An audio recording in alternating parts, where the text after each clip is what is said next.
नमस्कार, मैं हूँ आशीष चित्रांशी और आप देख रहे हैं the news launcher. Hot topic with Hemant Atri. Hemant भाई को सबसे पहले स्क्रीन पर ले। स्वागत है हेमंत भाई। एक दिन के अंतराल के बाद अभी व्यवस्था में आना पड़ा है, तो लेकिन बहुत बहुत मतलब अब आभार उभार सब बहुत छोटा लगता है। वो जितना दर्शकों का हमारे वो है प्यार है, इसी शायद इसी वजह से 24 घंटे में ही दोबारा आने के लिए मजबूर हो गए, और मजबूर अपने दर्शकों के प्यार से ज्यादा इस देश के अंधभक्तों के इकरार की वजह से मुझे आना पड़ा है। ये रात ही में प्यार हुआ, इकरार हुआ, गाना दूसरे के लिए गाने लगे। ये अंधभक्त इतने अविश्वसनीय हैं, इतने दोगले हैं। ये रात ही में ताऊ ट्रांसफर करते हैं रात में, फिर रात में इन्होंने ताऊ बदला है पिछली रात। इसीलिए हम कहे जब रातों रात ये ताऊ बदल रहे हैं तो दिन में इनका चेहरा तो दिखाना पड़ेगा ना भाई। इन्होंने रात में फिर से ट्रंप को ताऊ बनाया है, दोबारा ताऊ बनाया।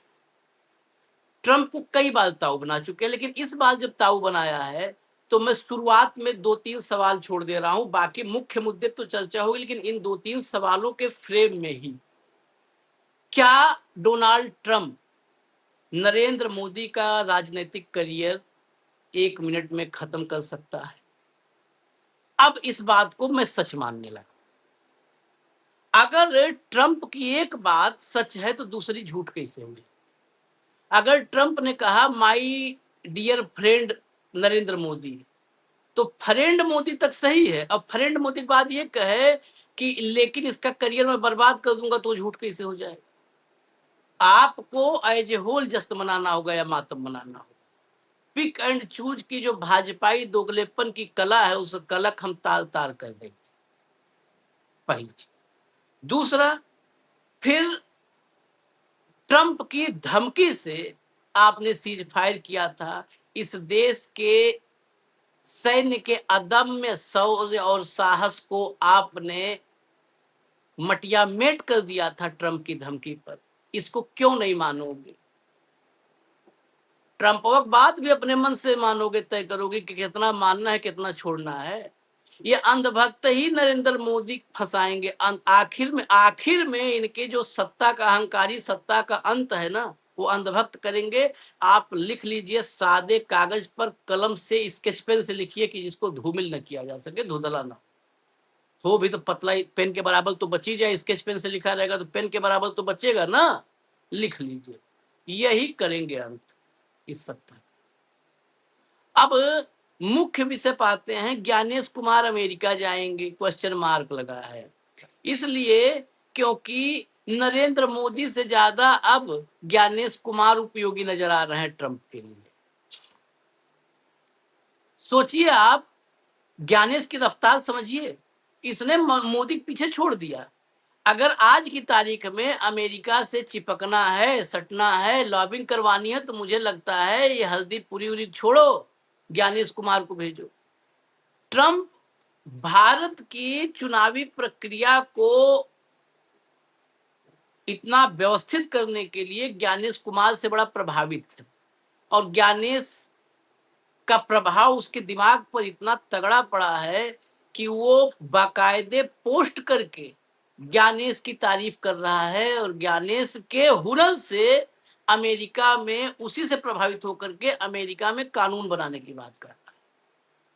अब एक बड़ा सवाल है कि अमेरिका में ट्रंप की अप्रूवल रेटिंग क्या है। मैं कहा ना, टेक्निकलिटीज में जाएंगे हम। अप्रूवल रेटिंग क्या है? ज्ञानेश हर उस व्यक्ति का दुलारा होगा जिसकी लंका जलने वाली, जिसकी जिसकी लंका जलने वाली है, वो सब फायर ब्रिगेड ज्ञानेश कुमार का डिमांड करेंगे। ठीक है। इसमें ट्रंप के अतीत में भी मैं थोड़ा ओपनिंग में इसलिए ले रहा हूं टाइम, क्योंकि ये इसको बहुत लोग हास्य में खत्म कर देंगे इस खबर को, और ये मेरे लिए सबसे महत्वपूर्ण खबर है दुनिया भर की डेमोक्रेसी में।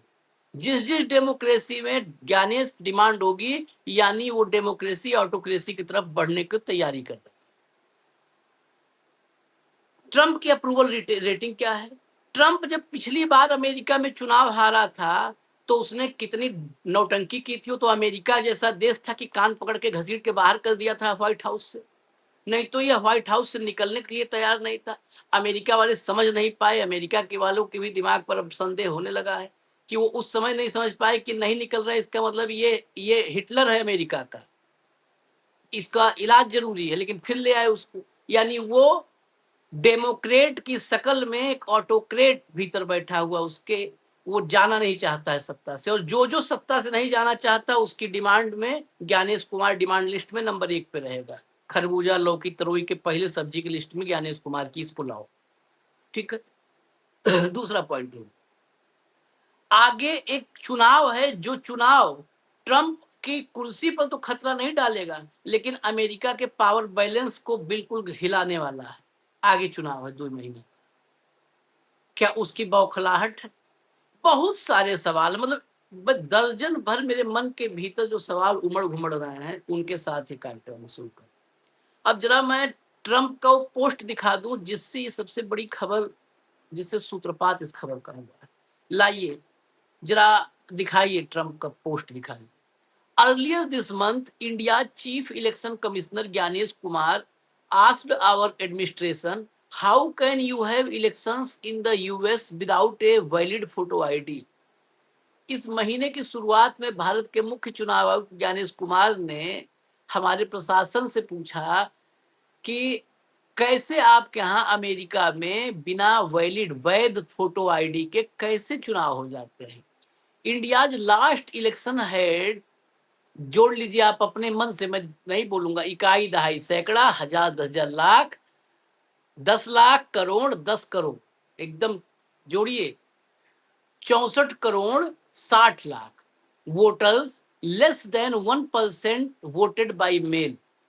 इतनी बड़ी संख्या में भारत में जो है मतदाता थे, उसमें 1% से कम ने भी मेल के जरिए मतदान किया। And every single voter had to have a valid photo identity document, और सब हर सिंगल मतदाता के पास एक वैलिड फोटो आइडेंटिटी डॉक्यूमेंट जरूरी था, आवश्यक था, अनिवार्य था।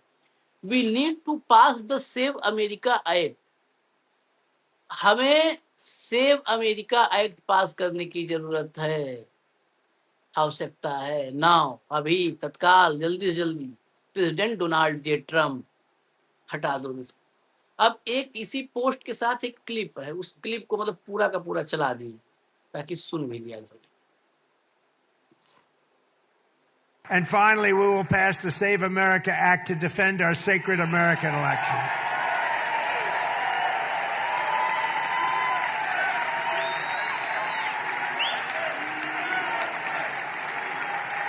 Because all voters must have photo ID, and all voters must provide proof of citizenship.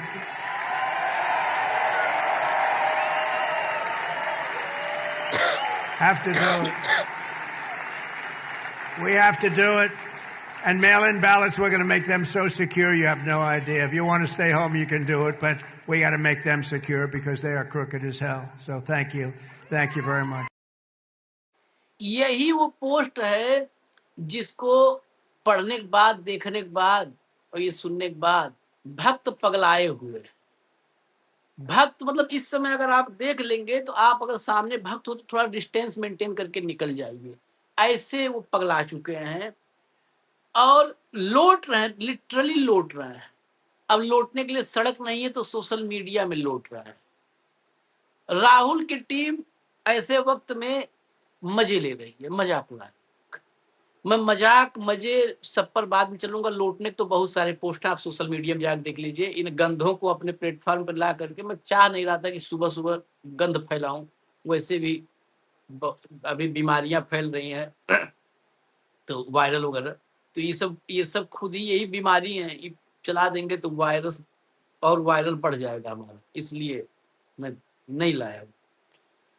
Hemant भाई के पास चलते हैं, फिर हम कांग्रेस पे चलेंगे और फिर माता जानकी के दर्शन करते हुए ज्ञानेश कुमार के आपको दर्शन करवाएंगे।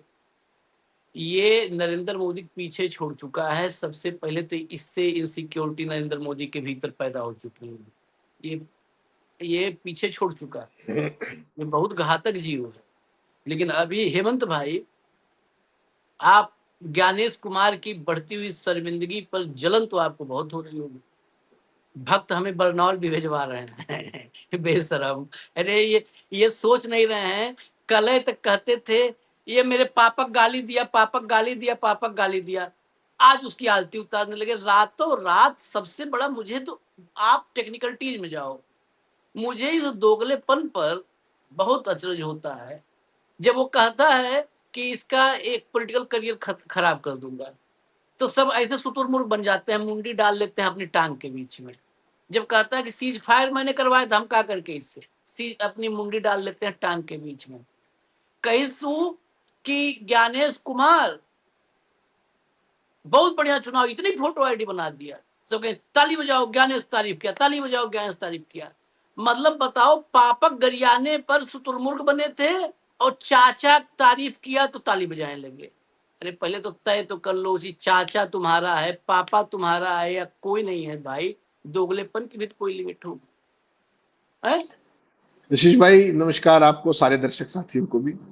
जो कुछ पब्लिक डोमेन में है वो आपने बता दिया, और जो नहीं है वो मैं बता देता हूं।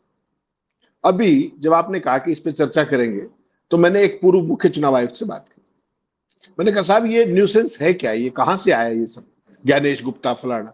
तो उन्होंने बड़ी इंटरेस्टिंग चीज बताई कि इन दिनों, आपको भी शायद आइडिया नहीं होगा, हम किसी को नहीं पता था, ट्रोलिंग खूब होती है ज्ञानेश गुप्ता की अपनी वेबसाइट पे हर जगह। वो हर रोज डंका बजा रहे, पिछले कई दिनों से आपने देखा हो, आज उस एम्बेसडर से मिला, आज उस एम्बेसडर से मिला, और भयंकर ट्रोलिंग होती है मोदी की तरफ।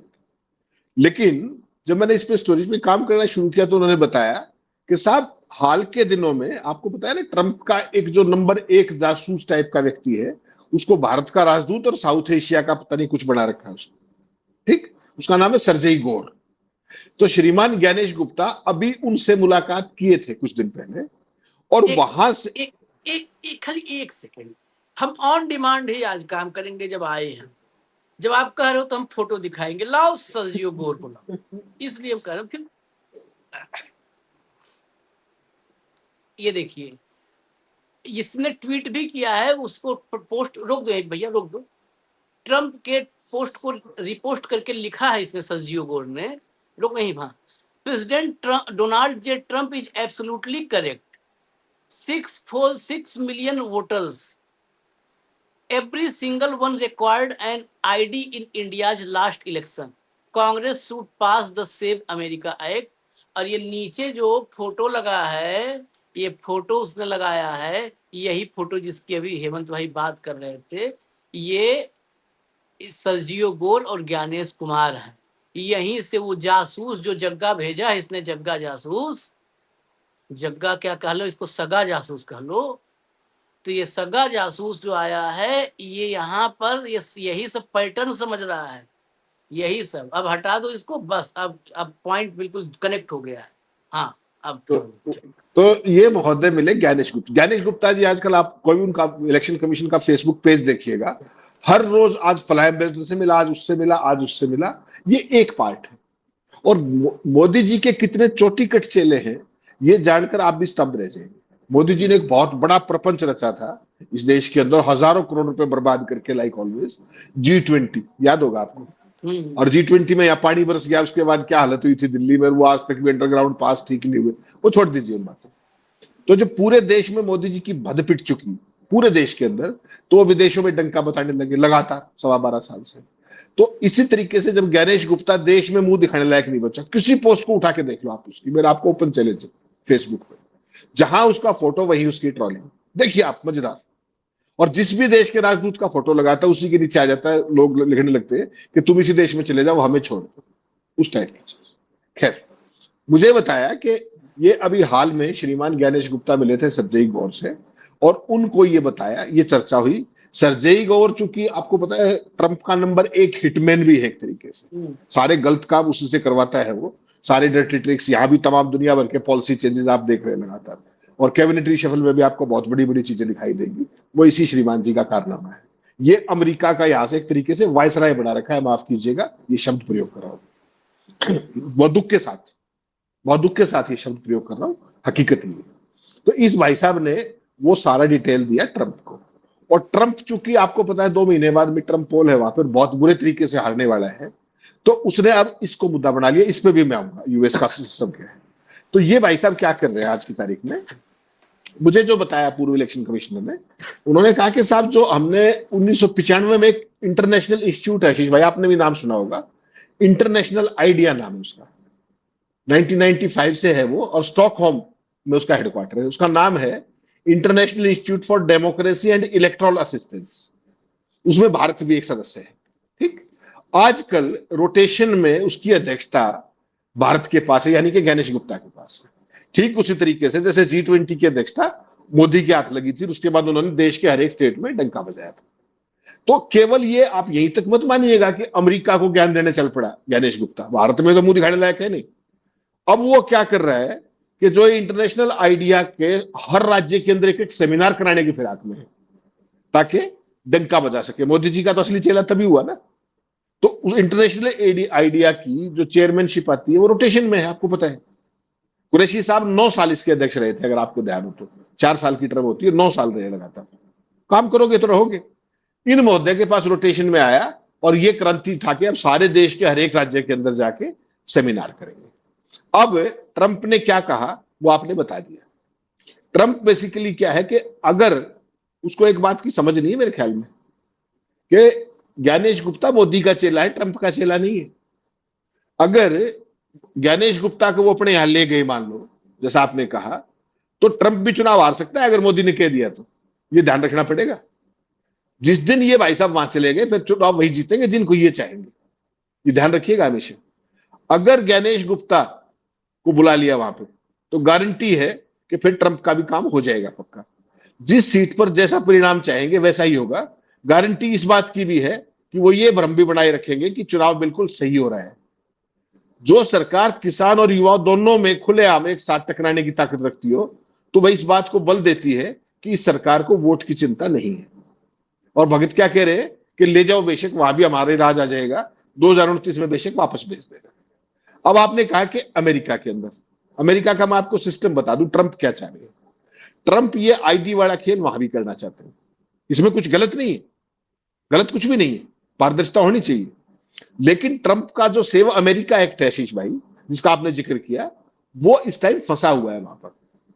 और वो क्यों फंसा हुआ है कि अमेरिका के अंदर 12% के आसपास ऐसे लोग हैं जिनके पास जो वैलिड वोट का अधिकार होता है, लगभग 15-12% पंजीकृत मतदाताओं के पास आमतौर पर जो स्वीकार किए जाते हैं वो दस्तावेजी प्रमाण अमेरिका में नहीं है। समझिएगा बात को। अमेरिका में वोटर आईडी को लेकर लंबे समय से राजनीतिक बहस आपको पता है चल रही है लगातार। समर्थक क्या कहते हैं, जैसा मैंने कहा कि फोटो आईडी और नागरिकता के दस्तावेज चुनाव की विश्वसनीयता में मदद करते हैं, कोई शक नहीं है इसके अंदर। विरोधियों का तर्क बड़ा इंपॉर्टेंट है इसमें।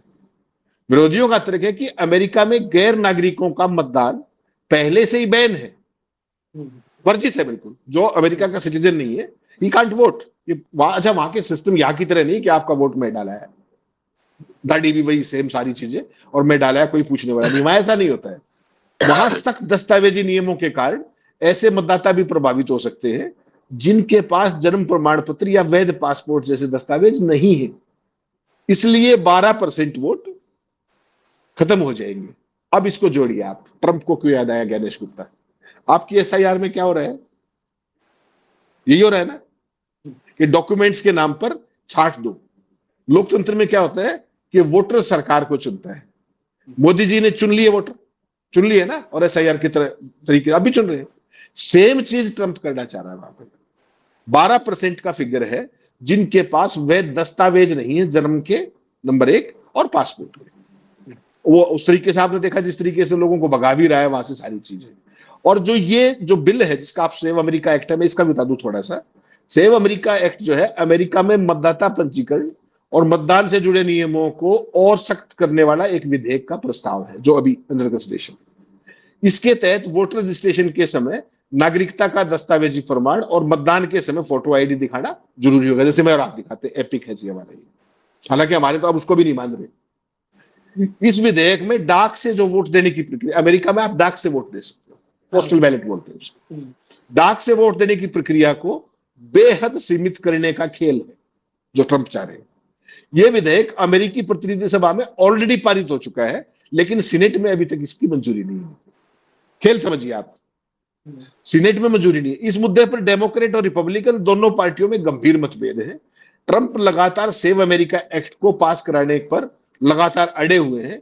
उनका दावा है कि इससे चुनावी धोखाधड़ी पर रोक लगेगी, ये उनका मानना है। और खेल क्या है, वो 12% लोगों को वोटिंग राइट से बाहर करना। वही काम जो एसआईआर के जरिए यहां कर रहे हो आप। यहां तो आपने 27 लाख वोट एक सिरे से काट दिया बंगाल के अंदर। बिहार में जाके देख लीजिए, किसी स्टेट के अंदर जाके देख लीजिए। लॉजिकल डिस्क्रिपेंसी भी हो सकती है क्या? पूरे देश में और कहीं नहीं हुई, केवल बिहार में, वो बंगाल में हुई। सुप्रीम कोर्ट तक में बात आई, हुआ कुछ नहीं। तो ट्रंप बेसिकली अपनी इच्छा साफ बता चुका है आपके सामने। मोदी जी से ज्यादा प्रबलता के साथ उसने कहा कि मैं तो चाहूंगा कि मैं जब तक जीऊं तब तक राष्ट्रपति रहूं। आपने सुना था उसका, वहां पे 2 टर्म राष्ट्रपति के लिए है, उसके बाद वो नहीं बन सकता। तो उसने कहा मैं चाहूंगा कि मैं बना रहूं लगातार। और उसके लिए जरूरी क्या है, क्या होगा क्या नहीं, वो तो आपको ही पता है, पूरी दुनिया को पता है। भाई की पॉपुलरिटी रेटिंग का सत्यानाश हो चुका है। नवंबर में वो लेम डेक प्रेसिडेंट मोस्ट लाइकली रह जाएगा 99% चांस है। उसके बावजूद भी ख्याल पालने में कोई बुराई नहीं है ना। तो वो ख्याल पाल के बैठा हुआ है कि एक बार ये हो जाए सेव अमेरिका एक्ट, उसके बाद जो खेल करना है, जिस तरीके से रोज 2000 आदमियों को बाहर निकालने की देश से गेम है सारा है, वो सारा इस गेम का हिस्सा है कि मिनिमम वोटर रखो और जो लोग रहेंगे फिर उनको अपने हिसाब से मैनिपुलेट कर लेना। पोस्टल बैलेट को भी जितना हो सके उसको मिनिमाइज कर दो। तो बिल्कुल वही ज्ञानेश गुप्ता का जो यहां मॉडल है, उस मॉडल पर अभी अमेरिका का ट्रंप ऑलरेडी काम कर रहा है। और उस मॉडल को सक्सेसफुल कराने का काम सरगेई गौर जैसे आइटमों का है। इसीलिए उसने ट्रंप से बात की, अपने क्या नाम है, ज्ञानेश गुप्ता से मुलाकात की। ज्ञानेश गुप्ता से मुलाकात करते ही फीडबैक अमेरिका जाएगा, ऑब्वियसली प्रेसिडेंट को रिपोर्ट करेगा वो। और उस भाई ने उसके बेसिस पे एक पूरे का पूरा ट्वीट दे मारा। इतनी सी कहानी है। हेमंत भाई, ये सब इसके इर्द गिर्द की कहानी, सर्जियो गोर, ज्ञानेश कुमार, फिर ये प्लान अमेरिका में एग्जीक्यूशन होगा कि नहीं होगा, बात अलग। अमेरिका में आज भी मानता हूं 2 चीजें क्लियर कर दे। एक तो हर पढ़ा लिखा व्यक्ति अंधभक्त नहीं होगा, इसकी कोई गारंटी नहीं है। मैं बहुत पहले से इस बात को भारत के संदर्भ में समझ चुका हूं। पढ़े लिखे व्यक्ति के अंधभक्त होने की ज्यादा गुंजाइश होती है, ज्यादा चांसेस होते हैं। मतलब वहां पर वायरस अटैक ज्यादा करता है जो पढ़ा लिखा होता है। भारत में हमने देखा है कि विज्ञान भवन में एक नरेंद्र मोदी के जाहिलाना स्टेटमेंट पर इस देश के साइंटिफिक टेम्परामेंट वाले लोगों को तालियां बजाते हुए हमने देखा है। उसी दिन मैंने कहा था कि पढ़े लिखे लोगों को अंधभक्ति का वायरस जल्दी चपेट में ले सकता है। तो हम हमेशा कहते आए कि अमेरिका में या यूरोपियन कंट्री या जो भी ऐसे देश हैं जो विकसित देश हैं, वहां पर लोग पढ़े लिखे हैं, इसलिए वहां पर भारत जैसे हालात नहीं पैदा होते। तो उसमें से आप पढ़े लिखे लोग जो बोला जाता है उसको हटा दीजिए। उनको डेमोक्रेटिक सेंस है इसलिए वो देश बचे हुए हैं, पढ़े लिखे की वजह से नहीं बचे। उनका डेमोक्रेटिक वैल्यूज उनके अंदर थोड़ा घुस गई हैं, इसलिए बचे हैं। नहीं नहीं, पढ़ा लिखा डेमोक्रेटिक आशीष भाई, डेमोक्रेटिक इंस्टीट्यूशंस भी जिंदा है तमाम इंस्टीट्यूशन प्रयासों के लिए। क्यों जिंदा होते हैं? वो तभी जिंदा होते हैं, मैं हमेशा इकाई से दहाई की तरफ चलता हूं। अगर इंडिविजुअल्स में डेमोक्रेटिक वैल्यूज होंगे ना हेमंत भाई, तभी क्या भारत में, अगर इस देश के बहुमत में, मैं 100% नहीं बात करता हूं, इस देश के बहुमत में 70%, 60%, 70% लोगों में डेमोक्रेटिक वैल्यूज हो जाए ना, और डेमोक्रेसी को लेकर जागरूकता हो जाए, कौन सा इंस्टीट्यूशन है जो आपको अभी अभी घंटे भर के अंदर घुटने पर खड़ा हुआ राइट टाइम ना नजर आवे कि देशवासियों हमसे गलती हो गई थी, हम भूल सुधार करने जा रहे हैं, प्रायश्चित करना चाहते हैं, बता दीजिए क्या करना है प्रायश्चित। डेमोक्रेटिक इंस्टीट्यूशंस तब रेंगती हैं जब उन्हें पता होता है कि इस देश के लोग देखने में तो शरीर है लेकिन भीतर से मुर्दा है सारे के सारे। तब डेमोक्रेटिक इंस्टीट्यूशंस अपनी मनमानी पर उतरते हैं, तब वो रेंगना शुरू करते हैं किसी एक नेता के चरणों में। इसीलिए वहां पर डेमोक्रेटिक इंस्टीट्यूशंस जिंदा है। तो मैं जिस बात पे था कि इंस्टीट्यूशंस जिंदा हैं, लोग जिंदा हैं। अमेरिका में ऐसी कोई भी कोशिश, अमेरिका में सिविल वॉर, फैक्ट से थोड़ा अलग चल रहा हूँ, सिविल वॉर में अमेरिका को झोंक सकती है। एक गृह युद्ध ने अमेरिका को वर्तमान अमेरिका बनाया था। एक गृह युद्ध ही वजह बना था जो वर्तमान में सुपर पावर है ना अमेरिका, एक गृह युद्ध ने उसको बनाया है सुपर पावर। क्या किसी दूसरे गृह युद्ध की तरफ झोंक देंगे जो है ज्ञानेश के फॉर्मूले के जरिए? और इससे भी गंभीर सवाल, अमेरिका में गृह युद्ध हो, लोग कहें हमें क्या लेना देना, नहीं लेना देना, बाढ़ में जाए। हमें क्या लेना देना है उस पे आते। अगर ये ज्ञानेश फॉर्मूला इंप्लीमेंट किए जाने की कोशिश अमेरिका में हुई तो ये तो आप तय मान लीजिए कि इसके वहां पे इंप्लीमेंट सफलता से इंप्लीमेंट होने के चांसेस 0.0001%। ट्रंप के जाने के बाद जो भी सरकार आएगी, भारत उसकी निगाहों में उत्तर कोरिया से बड़ी किरकिरी हो सकती है। मैं वहां, क्योंकि भारत अगर दुनिया के बड़े लोकतंत्रों को खत्म करने का फॉर्मूला पैदा करने लगे, ये लोकतंत्र खत्म करने का फॉर्मूला है ना ज्ञानेश, ये ज्ञानेश और कुछ नहीं है। लोकतंत्र को पीछे से आके लोकतंत्र में पीठ में खंजर भोंकने का फार्मूला है ये। अगर ये खंजर अमेरिकी डेमोक्रेसी में भोंकेगा तो हेमंत भाई फिर क्या होगा? भारत भाई आज नहीं तो कल 29 में है ना, 28 में ट्रंप, 29 में मोदी, टाइमिंग भी आगे ही पीछे है। और डीप स्टेट का भारत में रोल, इसको जो नकारे उसके लिए हम कोई कार्यक्रम नहीं कर सकते। हाँ। आशीष भाई, सिंपल सी बात है, आज की तारीख में जो ट्रंप ने भारत की हालत की, उसके बाद जिस तरीके का यहाँ पर चुप्पी साधी गई, जिस तरीके से पूरी दुनिया ट्रेड डील से पीछे हट रही है, ये भाई साहब सुबह से रात तक क्या क्या कर रहे हैं, कोई डिटेल नहीं बता रहे, कुछ नहीं कर रहे, वो सारा पार्ट एक है। जिस तरीके से राम माधव अमेरिका के हडसन इंस्टीट्यूट में जो कुछ कह करके आए, वो सारा दुनिया ने देख लिया। लेकिन आज हकीकत क्या है, अमेरिका में भी लोकतंत्र ठीक उसी तरीके से खतरे में है जिस तरीके से भारत में ज्ञानेश गुप्ता का सौजन्य चल रहा है। ठीक, लेकिन वहां पर एक चीज आप हमेशा याद रखिएगा कि यहां तो 27 लाख वोटरों को आपने ये कह दिया टॉप बेंच पे बैठ करके कि कोई नहीं, अगली बार वोट डाल देना। वहां अगर एक भी व्यक्ति वोट डालने से रोक दिया गया तो आपको पता है उसके क्या फॉल आउट हो सकते हैं। क्यों? क्योंकि वहां की न्यायपालिका, उसको अपने जिम्मेदारी का एहसास है कि देश के लोगों के डेमोक्रेटिक राइट्स क्या है। हमारे यहाँ तो कोई एक माकूल सत्ता सुनिश्चित कराने के लिए तमाम संवैधानिक संस्थाओं, इंक्लूडेड सुप्रीम कोर्ट, इंक्लूडेड आपका इलेक्शन कमीशन, क्या परिस्थिति रही वो आपने देख ली। बिल्कुल ध्यान रखिएगा इस बात का। आज की तारीख में भारत और अमेरिका के संबंध हाल के 3-4 दशकों में सबसे लो है, और उस लो का कारण है ट्रंप की ब्लैकमेलिंग और मोदी की चुप्पी। कारण सारी दुनिया को पता है। एक कारण अभी आपने देखा, जिस तरीके से अडानी का केस वो कंपाउंड करके अरबों रुपए दे करके मुक्ति पा लिया, फिर ये बताया गया कि क्लीन चिट मिल गई, अरबों रुपए दे करके क्लीन चिट, इनको मुबारक। लेकिन हकीकत क्या है, आज की तारीख में जो परिस्थितियां हैं, जो रिपब्लिकन्स हैं, वो भारत, उनको पता लग गया कि भारत को जैसे चाहो वैसे ब्लैकमेल कर सकते हैं ट्रंप की अगुवाई में। ये सरगई गौर भी वही चीज है, सुबह से रात तक यहाँ का। अभी तो आप कैबिनेट रिशफल में देखना, पीयूष गोयल का तो नंबर आ गया ना लगभग, कोषाध्यक्ष बना दिया, तो उसके बाद आप समझ जाइए क्या होगा। तो ये सारी की सारी चीजें एक पार्ट है। दूसरे देश के चुनावों में जिस तरीके की हरकतें उनकी हैं, कुछ भी बोल देना, कुछ जो सारी चीजें हैं, रोजाना पाकिस्तान की प्रशंसा करना, रोजाना भारत को डिमीन करना, ये एक पक्ष है।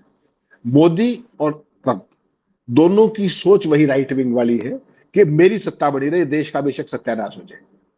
ठीक, वो उसने वहां करके दिखा दिया, यहां इन्होंने सुनिश्चित करने पर लगे हुए। जो SIR वाली एक्साइज एक बार पूरी उलाड़ दीजिए, ये जो डिलिमिटेशन पे क्यों इतने आमदा थे, ये सारे देश को पता लगेगा अभी। और मैं तो जैन जी का शुक्रगुजार हूं कि उनके आंदोलन के कारण, चाहे कुछ दिन के लिए ही सही, पैर तो पीछे किए हैं। हाँ। नहीं तो भाई साहब, डेमोक्रेसी का चीरहरण हो जाना था। और विपक्ष को यह समझना होगा कि ये करके मानेंगे फर्स्ट अवेलेबल अपॉर्चुनिटी पे। मार्क माई वर्ड्स, मुझे कोई आप जैसा साथी कह रहा था कि अक्टूबर में बुलाएंगे स्पेशल सेशन, मानेंगे नहीं। तो उस चीज को कैसे इफेक्टिवली रोका जाए। आज की तारीख में भारत जिस मुहाने पे खड़ा हुआ है, और भाजपा के एक सांसद ने कहा था, याद रखिएगा, कि इस देश में जहां जहां गृह युद्ध चल रहे हैं उसके लिए जिम्मेदार CGI करना है। ये आशीष चित्रांशी और हेमंत त्रिवेदी ने कहा था। तो गृह युद्ध कहां कहां चल रहे हैं ये भाजपाइयों को पता है, इसका मतलब, और कहां और कराने हैं ये भी पता ही होगा उनको। मुझे रात को तो पता नहीं। तो अल्टीमेट एम जो है, चाहे वो मोदी हो चाहे ट्रंप हो, उनका एक सूत्री कार्यक्रम है, सत्ता कायम रखना, येन केन प्रक्रिया। और ये चाहे भारत हो चाहे अमेरिका हो। अमेरिका में institutions will take care of, और भारत में इंस्टीट्यूशंस ने क्या किया वो आपने बिहार के भी चुनाव में देख लिया और बंगाल के चुनाव में भी देख लिया और आगे भी देखते जाइए।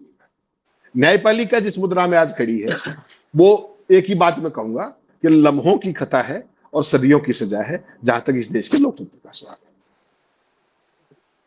चलिए, यहाँ पर कोई नहीं रोक पाएगा, विपक्ष विपक्ष यहाँ पे रोक पाएगी तो वही जेनजी रोक पाएगी। जेनजी भी, जनता हम पहले कहते थे कि जनता हो सकता है, लेकिन जनता उन तक बस का नहीं। जनता में तो हमारी पीढ़ी वाले भी आ जाएंगे। मैं रोज कहता हूँ भाई, बुरा लगता होगा ये जेनजी, क्योंकि यही हैं जो तर्क करते हैं, यही हैं जो झांसों को समझते हैं, नहीं तो बाकी तो राम भरोसे। जरा आप दिखा दीजिए, सुनवा दीजिए। देखिए ज्ञानेश कुमार का दिल कितना बड़ा है, अमेरिका से तारीफ हो रही है लेकिन आदमी जरा सा भी मतलब उसके मन में अहंकार रही है, कुछ नहीं, इतना सीधा सरल आदमी है। सुनिए, बिहार में अपना गुणगान खुद कर रहा है। जरा सुनो। बिहार के सभी मतदाताओं को मेरा नमस्कार। बिहार की पावन भूमि का नमन करने आया हूं। मतदाता सूची के शुद्धिकरण का देश भर में सबसे सफल आयोजन बिहार से ही शुरू हुआ था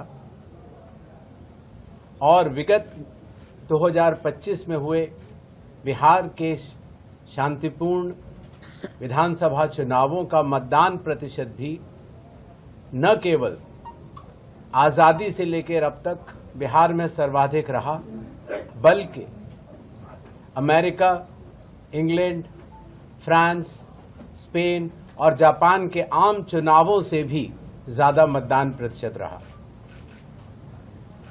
लोकतंत्र की जननी वैशाली और बिहार के सभी मतदाताओं का एक बार फिर अभिनंदन करते हुए जय भारत, जय हिंद। अब एक और सुना दो, एक और, इसके बाद ये सीतामढ़ी गए माता जानकी के दर्शन करते। माता जी का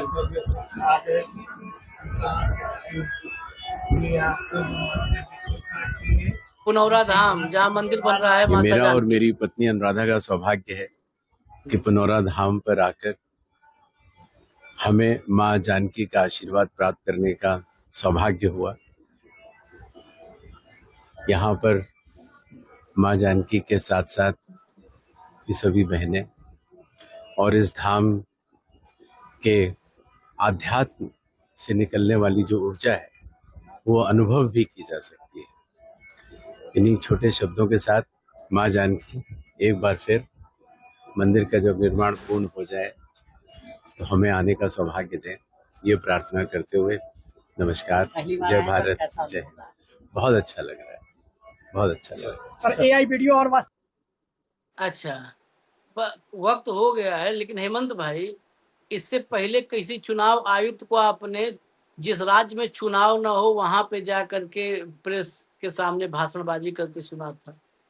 चुनाव आयुक्त तभी दिखता है, तभी कैमरे पे बोलता है नॉर्मली जब चुनाव होते हैं चुनावी राज्यों में। इसे तो नितिन नवीन की जगह राष्ट्रीय अध्यक्ष बना दो, भाजपा ज्वाइन करवा के। पुनौरा धाम में माता जानकी ने बुलाया है, फिर अरे तुम्हारे ही जैसे लोग त्रेता में थे जब धरती फटी थी, ये नोट कर लेना। पूरी जिम्मेदारी करो, मत जाओ वहां पे, मत जाओ। अयोध्या तुम लोग गए थे तो राम ने अयोध्या छोड़ दी, बस इतना ध्यान रखना। पुनौरा धाम में माता जानकी को रहने दो। हेमंत भाई 30 सेकंड और बोल दीजिए, क्योंकि इसीलिए मैंने स्पेशली दिखाया था। ये भाजपा के राष्ट्रीय अध्यक्ष नहीं, ये भाजपा के संरक्षक हैं आज की तारीख में।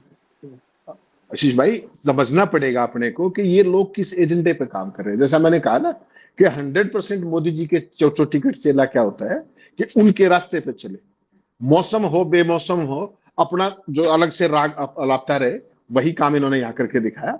जिस तरीके से नहीं, चुनाव आयुक्त का क्या मतलब? अच्छा मान लो आप गए भी हो तो ये एएनआई और इन सब की जरूरत नहीं थी, चुपचाप जाते, लेकिन वो डंका बजना चाहिए। वो डंका है, ये डंका कहते हैं। मैं और आप और बहुत सारे साथी समझ चुके हैं कि ये पूरे लोकतंत्र की लंका लगाने पर आमदा है और इस देश को बचाना है तो इस जेनजी पे ही भरोसा है। आपने ठीक कहा, बाकियों का तो सारा उठ बैठ आपने देख लिया अच्छे से। इजाजत दीजिए हमें, और ये जरूर ध्यान रखिए, इस देश की जनता के लिए मैं कह रहा हूं ये तब ये चल रहा था दर्शन न, वीआईपी दर्शन। पुजारी जी बाहर आकर के ही एकदम मार कपार पे आशीर्वाद ठोक रहे थे, जब उसी बिहार में लोग भगदड़ में मर रहे थे, तब का है। उसी बिहार में मर गए भगदड़ में। ये सरकारें, ये बेशरम बेहया सरकारें, ये आम जनता के लाशों पर ऐसे वीआईपी दर्शन करवाएंगी, क्योंकि ये जो वीआईपी दर्शन कर रहे हैं सब, ये सत्ता का रास्ता बनाते हैं, और सत्ता में बैठे लोग इनके लिए वीआईपी दर्शन का रास्ता बनाते हैं। यही दो मिल के कुचल देंगे। यही मतदाता कुचल रहे, दर्शनार्थी को, भक्त को, श्रद्धालु के, सबको कुचल रहे हैं। इतना ध्यान रखना। बस हमें इजाजत दीजिए आप लोग। धन्यवाद हेमंत भाई, नमस्कार।